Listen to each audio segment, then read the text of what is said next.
Hello అండి. Welcome to our channel Sujji homemade. ఇవాళ మనం ప్రిపేర్ చేసుకునే రెసిపీ వచ్చేసి కర్డ్ మసాలా కర్రీ. ఇది చాలా ఈజీగా తొందరగా ప్రిపేర్ చేసుకోవచ్చు. ఇది ప్రిపేర్ చేసుకోవడానికి స్టవ్ ఆన్ చేసుకొని ఒక పాన్ పెట్టుకొని 3-4 టేబుల్ స్పూన్ల ఆయిల్ తీసుకున్న తర్వాత ఆయిల్ కొంచెం వేడెక్కాక ఒక స్పూన్ జీలకర్ర, ఒక స్పూన్ ఆవాలు, 4 లవంగాలు వేసి ఇలా వేగనివ్వాలి ఆయిల్‌లో. ఇలా కొంచెం వేగిన తర్వాత ఇందులో చిన్నగా కట్ చేసి పెట్టుకున్న ఆనియన్స్‌ని, 4-5 పచ్చిమిర్చిని, ఇంకా అలాగే కరివేపాకును కూడా తీసుకున్నానండి. వీటిని ఆయిల్‌లో వేసి ఫ్రై చేసుకోవాలి. ఇంట్లో వెజిటబుల్స్ ఏం లేనప్పుడు ఇలా ఈజీగా ప్రిపేర్ చేసుకోవచ్చండి ఇట్లాంటి కర్రీని. మనకి ఎలాగైనా ఇంట్లో ఆనియన్స్ కానీ, టొమాటోస్ కానీ, పచ్చిమిర్చి కానీ రెగ్యులర్‌గా ఉంటాయి కాబట్టి వాటితో ఈజీగా ఇలా ప్రిపేర్ చేసుకోవచ్చు. చూడండి, ఇందులో నేను ఒక హాఫ్ స్పూన్ వరకు పసుపుని తీసుకున్నాను. అలాగే ఒక స్పూన్ వరకు సాల్ట్‌ని కూడా వేసుకున్నాను. ఇవి వేసుకున్న తర్వాత బాగా మిక్స్ చేసుకోవాలి.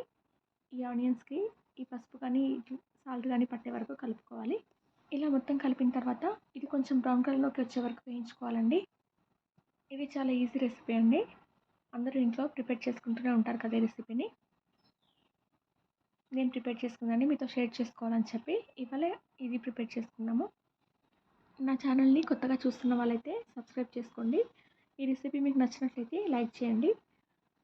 మీరు సబ్స్క్రైబ్ చేసుకొని పక్కన ఉన్న బెల్ ఐకాన్ నొక్కడం వల్ల నోటిఫికేషన్స్ రెగ్యులర్గా వస్తాయి. చూడండి, ఇందులో మనం హాఫ్ స్పూన్ వరకు అల్లం వెల్లుల్లి పేస్ట్ని కూడా యాడ్ చేసుకోవాలి. మనం ఆనియన్స్ వేసిన వెంటనే అల్లం వెల్లుల్లి పేస్ట్ వేయడం వల్ల కొంచెం అడుగు పడుతుందండి ప్యాన్కి. అందుకని నేను కొంచెం ఆనియన్స్ ఫ్రై అయిన తర్వాత వేసుకున్నాను. ఇందులోనే ఒక స్పూన్ వరకు ధనియాల పొడిని, 1.5 స్పూన్ వరకు కారంని తీసుకున్నాను. మీరు టేస్ట్కి తగ్గట్టుగా తీసుకోవచ్చండి, కారం కానీ సాల్ట్ కానీ. చూడండి, నేనైతే 1.5 స్పూన్ వరకు తీసుకున్నాను. దీన్ని ఇప్పుడు మొత్తం కలిసేలాగా కలుపుకోవాలి. ఇలా మొత్తం మిక్స్ చేసిన తర్వాత ఒక 2 నిమిషాల వరకు ఉడికించుకోవాలండి దీన్ని.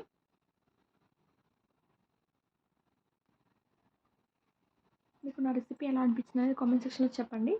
మీరు ఇంట్లో ఎలా ప్రిపేర్ చేసుకుంటారో కూడా నాతో షేర్ చేసుకోండి.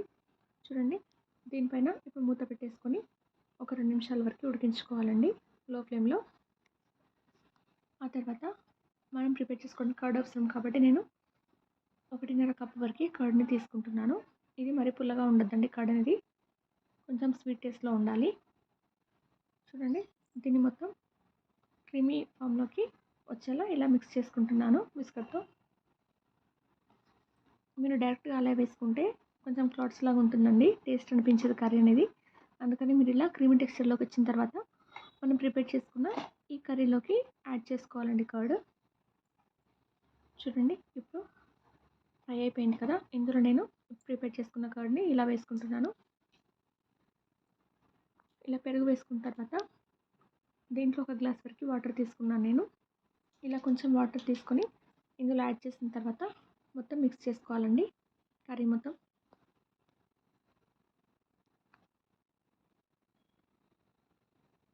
ఇలా మొత్తం మిక్స్ చేసుకున్న తర్వాత దీనిపైన మూత పెట్టుకొని ఒక 2 నిమిషాల వరకు మీడియం ఫ్లేమ్లో ఉడికించుకోవాలి.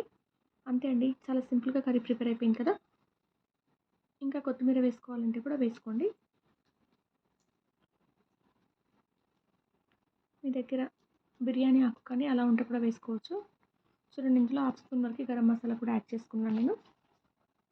మీరు ఇంకా కొంచెం ఈ కర్రీ చిక్కగా కావాలంటే మీరు శనగపిండి కానీ కొంచెం వాటర్లో కలిపి ఇందులో యాడ్ చేసుకోవచ్చండి. అప్పుడు కర్రీ కొంచెం చిక్కగా అవుతుంది. నేనైతే అలా ఏం యాడ్ చేసుకోలేదు. మీరు ఒకసారి ఇలా ప్రిపేర్ చేసుకొని చూడండి. మీకు ఎలా వచ్చిందని నాకు కామెంట్ సెక్షన్లో చెప్పండి.